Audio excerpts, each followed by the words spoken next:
নমস্কার, story officially চ্যানেলে আপনাদের প্রত্যেককে স্বাগত। আমি আজকে হনুমানের দুটো কাহিনী বলছি।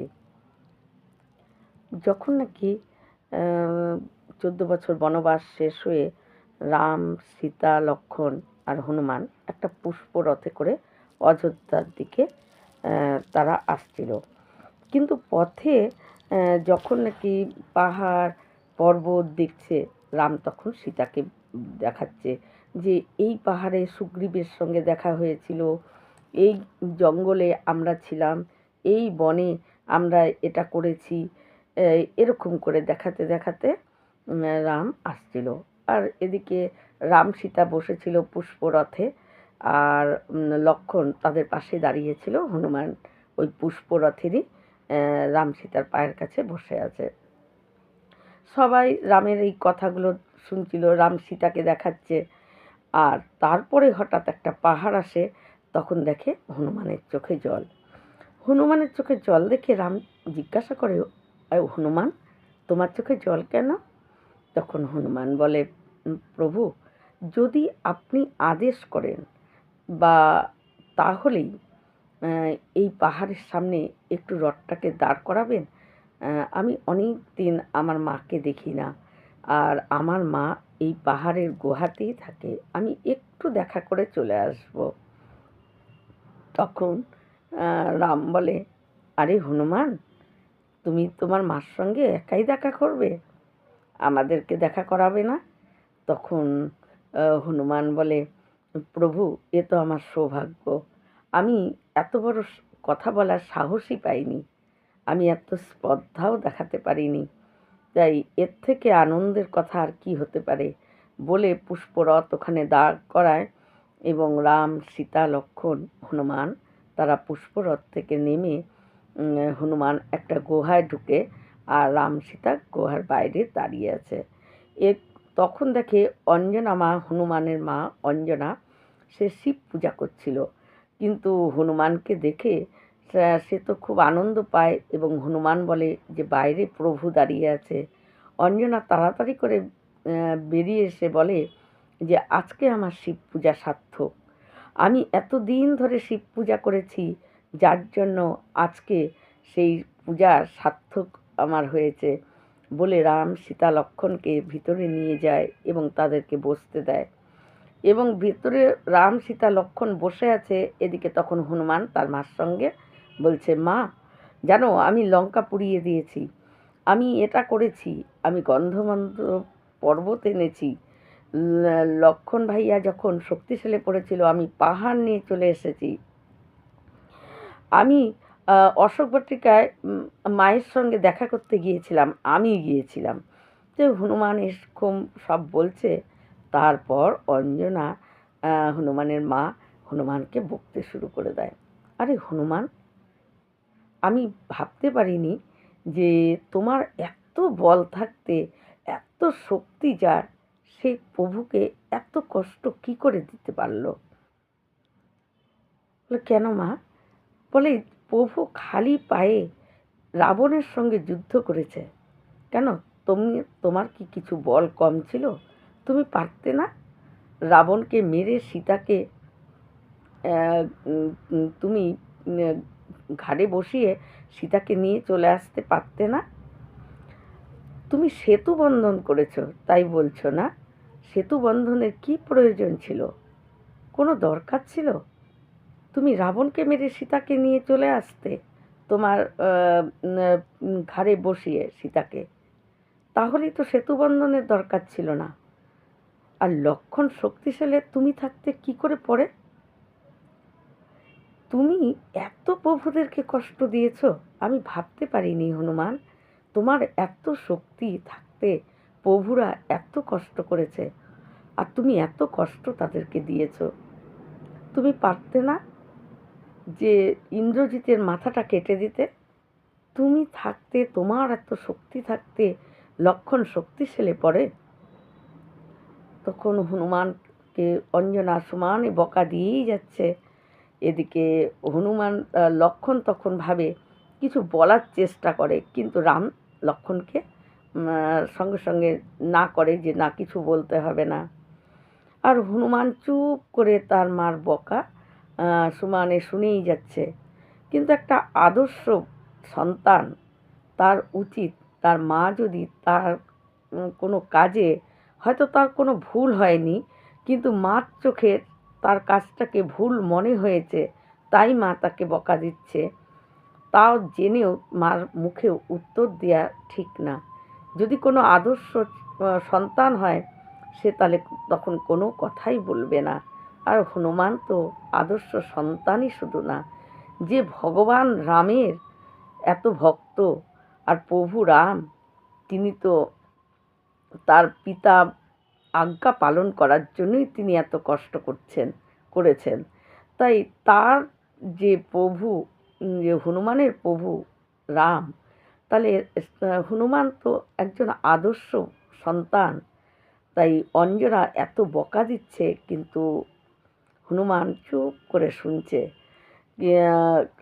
কারণ এটাই হলো একটা সন্তানের নিয়ম, বা এটাই একটা সন্তানের করা উচিত। যদি তার কোনো ভুল না থাকে, মার চোখে ভুল লেগে মা যদি তার জন্য বকা দেয়, তখন তার চুপ করে থাকা উচিত।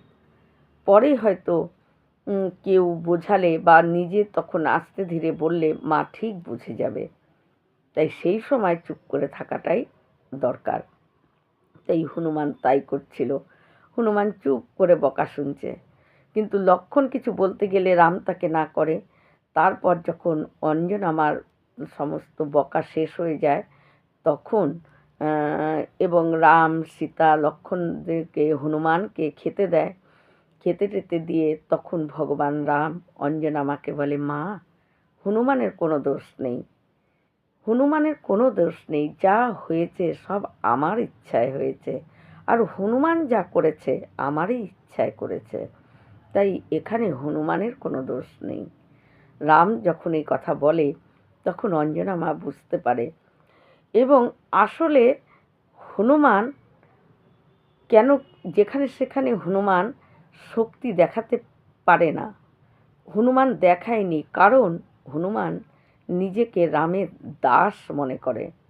হনুমানের যদি কেউ পরিচয় চায় হনুমানের কাছে, হনুমান কি বলে, পবন পুত্র অঞ্জনা কুমার শ্রীরাম প্রভুর দাস আমি। তাই রামের দাস যখন হনুমান, শুধু নিজে রামের দাস না, হনুমানের বুদ্ধি, হনুমানের শক্তি, হনুমান সর্বস্বই রামকে দান করে দিয়েছে। রামের আজ্ঞা ছাড়া হনুমান একটা পাতা ছেঁড়ার মতনও হনুমানের শক্তি নেই। তাই হনুমান যে রামের আদেশ ছাড়াই নিজের বল দেখানোর জন্য, নিজের শক্তি আছে বলে সে যখন যেখানে ইচ্ছা তার বল প্রয়োগ করবে, তার বল দেখাবে, এবং রামের আদেশ ছাড়াই রাবণকে মেরে সীতাকে নিয়ে চলে আসবে, এটা হনুমান করতে পারে না। কারণ হনুমান তার বুদ্ধি, তার বল সব কিছুই রামের কাছে দিয়ে দিয়েছে, সব কিছু সমাপন করে দিয়েছে। তার শক্তিও রামের কাছে। রাম যেটা আদেশ করছে, তখন সেখানে সেই শক্তিটুকু প্রয়োগ করে হনুমান সেই কাজটা করে আসছে, রামের আদেশ মতো কাজ করছে। তাই হনুমান তো যেখানে সেখানে বল দেখাতে পারে না। তাই রাম যেখানে আদেশ করেছে, হনুমান সেখানে সেখানেই তার বল প্রয়োগ করে কাজ করেছে। কারণ হনুমান শুধু যে নিজেকে রামের দাস মনে করে তা না, হনুমানের বল সব কিছুই রামের কাছে রেখে দিয়েছে। রামের আদেশ ছাড়া হনুমানের একটা পাতা ছেঁড়ারও ক্ষমতা নেই, একটা শক্তি নেই। হনুমানের শক্তি নেই যে একটা পাতা ছিঁড়বে রামের আদেশ ছাড়া। তাই নিজের মায়ের সঙ্গে দেখা করবে, তাও রামকে আগে বলেছে যে প্রভু আপনি যদি আজ্ঞা দেন, তাহলেই এইখানে একটু রথটা দাঁড় করাবেন, আমি আমার মায়ের সঙ্গে দেখা করব। তাই হনুমান তো কোনো শক্তি, নিজের শক্তি দেখানোর জন্য রামের কাছে যায়নি। হনুমান নিজেকে রামের দাস, রাম তার প্রভু, আর তার দাস হলো হনুমান। তাই একজন দাসের কাজই হলো প্রভুর আজ্ঞা মেনে কাজ করা। দাস কখনো নিজের ইচ্ছা মতো বল প্রয়োগ করতে পারে না, প্রভুর আজ্ঞা পালন করাই হলো দাসের কাজ। তাই হনুমান তো রামের দাস, তাই হনুমানের দিক থেকে হনুমান কোনো ভুল করেনি। হনুমান যা করেছে একদম ঠিক কাজ করেছে। তিনি একজন রামের দাস হিসাবে রামের আজ্ঞা পালন করাই তার কাজ, আর সে তার আজ্ঞাই পালন করেছে। তাই এখানে হনুমানের কোনো দোষ নেই। আর দ্বিতীয় গল্পটি আমি আজকে বলছি। একবার হনুমান এক উঁচু পাহাড়ে একটা বড় পাথরের মধ্যে বসে প্রভুর নাম করছে, রামের নাম করছে, আনন্দ সহকারে রামের নাম করছে। হঠাৎ সেখানে শনিদেব এসে বলে হনুমানকে যে হনুমান, আমি তোমার সঙ্গে থাকবো 7.5 বছর। তোমার আজ থেকে 7.5 শুরু হয়ে গেল, আর এই 7.5 বছর আমি তোমার মধ্যেই ভর করে থাকবো। তো হনুমান বলছে ভালো কথা, একা একা ভজন করি, তুমি থাকবে আমার পাশে, এ তো আরও ভালো কথা। আর হনুমান হলো, সূর্য হলো হনুমানের গুরু, আর সূর্যের পুত্র হলো শনিদেব।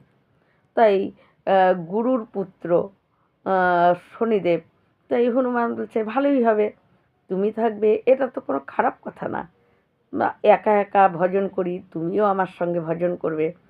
বলছে হনুমান, মানুষেরা 7.5 যখন শুরু হয় তখন তারা ভয় পায়, ভীত হয়ে থাকে, আর তুমি এতটা আনন্দ করো না, এটা এত সহজ না, এত সহজে এটাকে তুমি ভেবো না। তখন হনুমান বলছে তাহলে কি 7.5 শুরু হওয়া মানে কি কি হবে? তখন শনিদেব বলে 7.5 হওয়া মানে তার অনেক বিপদ আসে, তার শরীর খারাপ যায়, তার নানা রকম রোগ ব্যাধি হয়, অর্থের হানি হয়, অনেক রকম বিপদ তার আসতেই থাকে, একটা বিপদ কাটিয়ে আবার আর একটা বিপদ আসে, এইরকম অনেক 7.5-এ এইগুলো সব জিনিস হয়। তাই তখন হনুমান বলে কি, ও আচ্ছা, তাহলে 7.5 আরম্ভ হলে এগুলো হয় তো, তাহলে আমি এক কাজ করব, এই 7.5 বছর আমি পৃথিবীতে সমস্ত তীর্থস্থান ভ্রমণ করব। তখন বলছে কেন এই 7.5 বছর ধরে তুমি তীর্থস্থান ভ্রমণ করবে? শনিদেব বলছে। তখন হনুমান বলে যে আমি 7.5 বছর যদি তীর্থস্থান ভ্রমণ করি, তাহলে আমার যেই 7.5 বছরের রোগ হবে, ব্যাধি হবে, আমি হালকা হয়ে যাব, শক্তি কমে যাবে, রোগা হয়ে যাব। আর আমার যখন এগুলো হবে, আমার যে সঙ্গী সাথী আছে তারা যখন জানতে পারবে যে তোমার জন্য আমার আজকে এই অবস্থা হচ্ছে, তারা কি তোমাকে ছেড়ে দেবে? তারা তো তোমাকে ধরে একদম দিবে। তার জন্য তোমাকে তারা যাতে কিছু না করতে পারে, তার জন্য আমি এই 7.5 বছর তীর্থ ঘুরে বেড়াবো। তাহলে তারা আমাকে দেখতে পারবে না, আমি রোগা হই, পাতলা হই, আমার অসুখ হোক বা আমার শরীর খারাপ হোক, যাই হোক না কেন, তারা তো আমাকে দেখতে পাবে না, তাহলে তোমারও কোনো বিপদ হবে না। তখন শনিদেব বলে যে ও আচ্ছা ঠিক আছে। শনিদেব তখন হনুমানের ভিতরে ঢুকতে চায়, কিন্তু হনুমান বলে যে আমার হৃদয়ে তুমি ঢুকতে পারবে না, আমার এই বুকে তুমি থাকতে পারবে না। বলছে কেন? বলছে আমার এই বুকে প্রভু রাম ছাড়া কেউ নেই, প্রভু রামের আসনই হলো আমার এই বুকটা। তাই এখানে তোমার তো রামের সঙ্গে কোনো কাজ নেই, তাই তুমি আমার এই সামনে থাকতে পারবে না। তখন বলছে আমি তাহলে কোথায় থাকবো? বলছে আমি তোমাকে লেজ বাড়িয়ে দিচ্ছি, তুমি লেজের মধ্যে বসো, তুমি আমার লেজে থাকবে। তো শনিদেব বলে যে ঠিক আছে। তখন শনিদেব হনুমানের লেজের উপরে বসে, আর হনুমান কি করে লেজটাকে, শনিদেবকে এরকম করে পেঁচিয়ে লেজ দিয়ে একটা শক্ত করে গিট্ট মেরে দেয়। দিয়ে হনুমান এই পাহাড় থেকে ওই পাহাড়, এই পাথর থেকে ওই পাথর, ওই গাছ থেকে এই গাছ, এই করে করে লাফিয়ে লাফিয়ে যাচ্ছে। আর এদিকে শনিদেবের অবস্থা তো লেজের উপর মানে সেই অবস্থা, মাথা ফুলে গেছে, হাতে চোট, এখানে চোট লাগছে, এখানে ব্যথা লাগছে। শনিদেবের এই অবস্থা, কারণ হনুমান তো হাঁটেই না, হনুমান লাফিয়ে লাফিয়ে যাচ্ছে আর শনিদেব বাড়ি খেতে খেতে যাচ্ছে। এইভাবে সমস্ত তীর্থস্থান ঘোরা পর যখন 7.5 বছর শেষ হয়, হনুমান আবার সেইখানে এসে উপস্থিত। তখন লেজ ঢিলা করে শনিদেব লেজ থেকে বেরিয়ে আসে, দেখে হনুমান যে এই কপাল ফোলা, এদিকে গাল ফোলা, এই হাতে চোট, এখানে পায়ে চোট, সারা শরীরে মানে ক্ষত, এখানে কাটা ওখানে কাটা ওখানে ফোলা। তখন শনিদেব হনুমানকে বলে যে আমি এখন তোমাকে ছেড়ে চলে যাচ্ছি, মানে যেতে পারলে বাঁচে। তখন হনুমান খপ করে শনিদেবকে ধরে, যে কি চলে যাচ্ছি বললেই হলো, চলে যাচ্ছি বললে তো হলো না। বলছে তাহলে কি করব? বলছে তুমি আমাকে বচন দিয়ে তারপর যাবে। বলছে কী বচন দেব? যে যে রাম নাম করবে, যে কৃষ্ণ নাম করবে, যে ভগবানের আশ্রয়ে যে থাকবে, তুমি কথা দাও যে তুমি তার ভিতরে ভর করবে না। তখন শনিদেব বলে যে আমি হনুমানকে বলে যে আমি কথা দিচ্ছি যে যারা নাকি হরিনাম করবে, যারা নাকি রাম নাম করবে, প্রভু রামের ভক্ত, যারা নাকি হরি ভক্ত, এবং যারা নাকি প্রভুর আশ্রয়, প্রভুর নাম নিয়ে যাদের জীবন চলবে, আমি তাদের ভিতরে আমি কোনো দিন আশ্রয় নেব না, আমি তাদের ভেতরে ঢুকবো না, আমি তোমাকে কথা দিলাম। কিন্তু হনুমান, আমার এই শরীরের যে এই অবস্থা, এখানে ফোলা এখানে কাটা, এই অবস্থায় আমি এখন যাই কি করে? তখন হনুমান বলছে কথা যেরকম দিয়েছ আমি তোমাকে ওগুলো দ্বারাও ঠিক করে দিচ্ছি। হনুমান তখন রামের নাম নিয়ে সেই ওই শনিদেবের সমস্ত কিছু ব্যথা কাটা ফোলা এগুলো জায়গাগুলো ঠিক করে দেয়, এবং শনিদেব চলে যায় তারপর নিজের জায়গায়। তাই এই রকমই যদি কেউ প্রভুর নাম নেয়, হরিনামের আশ্রয়ে থাকে বা রাম নাম নেয়, তাহলে শনিদেব তার উপরে ভর করে না। এই রকম ভিডিও পাওয়ার জন্য আমার চ্যানেলটিকে সাবস্ক্রাইব করবেন। নমস্কার।